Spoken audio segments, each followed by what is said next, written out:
अभी कुछ ही महीने पहले हमने देखा जब पहलगाम के दुर्दांत आतंकी हमले का जवाब देते हुए हमारी आर्म्ड फोर्सेस ने ऑपरेशन सिंदूर को प्रभावी तरीके से अंजाम दिया, तो आतंकियों का क्या हर्ष किया ये दुनिया जानती है। वैसे करने को तो हम बहुत कुछ कर सकते थे, लेकिन हमारी सेनाओं ने पराक्रम के साथ साथ धैर्य का भी परिचय देते हुए उतना ही किया जितना कि आवश्यक है। इतना बड़ा ऑपरेशन इसलिए संभव हो पाया क्योंकि हमारी कनेक्टिविटी स्ट्रांग थी। हमारी आर्म्ड फोर्सेस के पास सही समय पर लॉजिस्टिक्स को पहुंचाया जा सका। बॉर्डर एरिया के साथ भी हमारी कनेक्टिविटी बनी रही, जिसने ऑपरेशन सिंदूर को ऐतिहासिक सफलता दी। साथियों, ऑपरेशन सिंदूर के दौरान हमारी आर्म्ड फोर्सेज और सिविल एडमिनिस्ट्रेशन के साथ बॉर्डर एरिया के नागरिकों का जो कोऑर्डिनेशन देखने को मिला है वह भी अपने में इनक्रेडिबल है।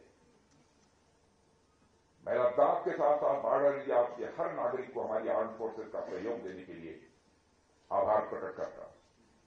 यह कोऑर्डिनेशन, यह म्यूचुअलिज्म ही हमारी पहचान है।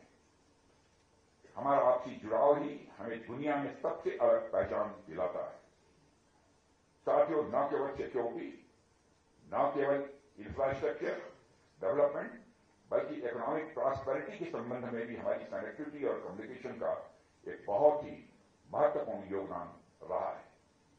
उदाहरण के लिए अभी हाल ही में यानी 2025-26 के दूसरे क्वार्टर में भारत की जीडीपी ग्रोथ यानी 8.2% तक पहुंची, तो उसके पीछे का एक बड़ा फैक्टर हमारी मजबूत कनेक्टिविटी और कम्युनिकेशन रहा है। और यह ग्रोथ सरकार की प्रो ग्रोथ पॉलिसी और रिफॉर्म के साथ साथ हम सभी भारतीयों की मेहनत का ही यह परिणाम है। दुनिया भर में तमाम चैलेंजेज आए, कई जगहों पर युद्ध देखने को मिले, कई जगहों पर छोटे मोटे कॉन्फ्लिक्ट्स भी देखने को मिले। ऑपरेशन सिंदूर के बाद हमें भी एक बड़ा कॉन्फ्लिक्ट देखने को मिला, लेकिन उन तमाम चुनौतियों के बावजूद हमारी अर्थव्यवस्था कहीं रुकी नहीं। उन तमाम चुनौतियों के बावजूद हम आगे बढ़ते रहे। आज इस महत्वपूर्ण अवसर पर मैं lieutenant general Shri Raghu Nivasan, DG border road organisation और बीआरओ के सभी जितने भी ऑफिसर्स हैं, कर्मी हैं, सेना के जवान हैं, सबकी मैं हृदय से भूरी भूरी सराहना करता हूं, उनकी प्रशंसा करता हूं। साथियों, बीआरओ ने जिस तरह से देश के सीमावर्ती इलाकों को भारत के बाकी हिस्सों से जोड़ा है वह अभूतपूर्व है। और मैं कह सकता हूं इसके पहले इस तरीके से बीआरओ को काम करते हुए इस देश ने नहीं देखा था जो विगत कुछ वर्षों में बॉर्डर रोड ऑर्गेनाइजेशन ने काम किया है। जिस तरह से आप एक स्ट्रांग इंफ्रास्ट्रक्चर तैयार करके देश को समर्पित करते हैं, उसके लिए आप सभी बधाई के पात्र हैं। साथियों, आप सबकी जिजीविषा आपके निर्माण कार्यों में तो दिखती ही है, लेकिन इसके साथ साथ आप जिस तरह से ह्यूमैनिटेरियन असिस्टेंस में अपनी भूमिका निभाते हैं वह भी बेहद सराहनीय है। इस वर्ष आपदाओं के दौरान बॉर्डर रोड ऑर्गेनाइजेशन की भूमिका यह असाधारण रही है।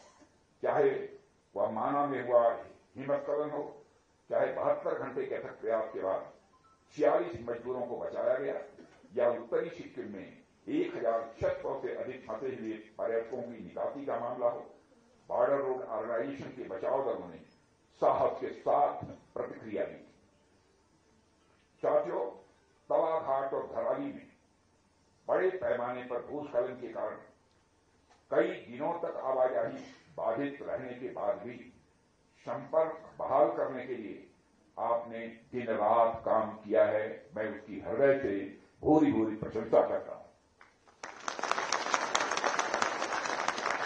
साथियों, इसी प्रकार चासोती में विनाशकारी बादल फटने की घटना के दौरान बॉर्डर रोड ऑर्गेनाइजेशन ने तीव्र गति से बचाव और आपातकालीन बहाली के उपाय लागू किए, जिससे रिकॉर्ड समय में लगभग 5,000 से अधिक तीर्थयात्रियों को सुरक्षित निकाला जा सका। ये प्रयास भी बॉर्डर रोड ऑर्गेनाइजेशन की मानवीय भावना को ही दर्शाता है। इसके लिए भी मैं आप सबकी प्रशंसा करता हूं। साथियों, बॉर्डर रोड ऑर्गेनाइजेशन के साथ साथ इस मंच से अपनी तीनों सेनाओं की भी मैं सराहना करना चाहता हूं। जिस तरह से हमारी आर्म्ड फोर्सेस किसी भी डिजास्टर के दौरान ह्यूमैनिटेरियन असिस्टेंस प्रोवाइड करती हैं, उसके लिए आप सभी सराहना के पात्र हैं। साथियों, मुझे यह देखकर भी बेहद खुशी होती है कि बॉर्डर रोड ऑर्गेनाइजेशन ने टेक्नोलॉजिकल इनोवेशन के क्षेत्र में भी काफी प्रोग्रेस की है। आपके advance engineering methods physical infrastructure की डिलीवरी और भी तेज कर रहे हैं। बड़ी बात यह है कि हमारी सरकार जिस तरह से आत्मनिर्भर भारत की सोच के साथ काम कर रही है, वही सोच बीआरओ के काम में भी स्वाभाविक रूप से दिख रही है। आत्मनिर्भर भारत पहल के तहत बॉर्डर रोड ऑर्गेनाइजेशन ने garden reach ship builders and engineers के साथ पार्टनरशिप में स्वदेशी रूप से विकसित क्लास 70 मॉड्यूलर ब्रिजेस को अपनाकर एक बड़ा मिसाल कायम किया है। यह class 70 load bearer modular bridges पूरी तरह से देश में ही डिजाइन और मैन्युफैक्चर किए गए हैं, जो भारत की इंजीनियरिंग आत्मनिर्भरता में एक महत्वपूर्ण माइलस्टोन है। कई अग्रिम स्थानों पर ऐसे पुलों का सफल निर्माण इस बात का यह प्रबल उदाहरण है कैसे स्वदेशी तकनीक, इंडिजिनस टेक्नोलॉजी बॉर्डर एरिया में इंफ्रास्ट्रक्चर को बदल रही है। साथियों, मुझे कहते हुए भी प्रसन्नता की अनुभूति हो रही है कि सरकार बॉर्डर रोड ऑर्गेनाइजेशन की हर एक्टिविटी में उसका पूरा सहयोग कर रही है। पिछले कुछ वर्षों में बॉर्डर रोड ऑर्गेनाइजेशन के बजट में तेजी से वृद्धि हुई है। वित्त वर्ष 2024-25 में बीआरओ ने रिकॉर्ड 16,690 करोड़ रुपए का एक्सपेंडिचर किया है, जो अब तक का सबसे बड़ा एक्सपेंडिचर है। और इसके अलावा फाइनेंशियल ईयर 2025-26 के लिए 18,700 करोड़ का लक्ष्य निर्धारित किया गया है, जो बीआरओ की क्षमता में सरकार के विश्वास को यह रेखांकित करता है और बीआरओ के प्रति यह विश्वास पैदा करता है। साथियों, आपका जो ध्येय वाक्य है श्रमेण सर्वम साध्यम, मैं इसे सिर्फ एक वाक्य के रूप में नहीं देखता हूं, बल्कि यह वाक्य अपने आप में एक प्रेरणा है, एक इंस्पिरेशन है। श्रम सिर्फ शारीरिक प्रयास नहीं होता है, बल्कि यह मन की दृढ़ता, लक्ष्य की स्पष्टता और निरंतरता का नाम है। साथियों, एक समय के बाद परिस्थिति, संसाधन, विचार, दुर्विचार सारी चीजें पीछे छूट जाती हैं, लेकिन जो आगे बढ़ता जाता है वह केवल है श्रम, आपका परिश्रम। जैसे आप आत्मनिर्भर भारत का उदाहरण देख लीजिए। जब हमने डिफेंस सेक्टर में भारत को आत्मनिर्भर बनाने के लिए प्रयास करना प्रारंभ किया, तो हमारे इन प्रयासों पर सवालिया निशान भी लगाए गए। हमारे पास ऐसा कोई कॉन्क्रीट सिस्टम नहीं था कि हम भारत में आर्म्स एंड इक्विपमेंट बना पाए।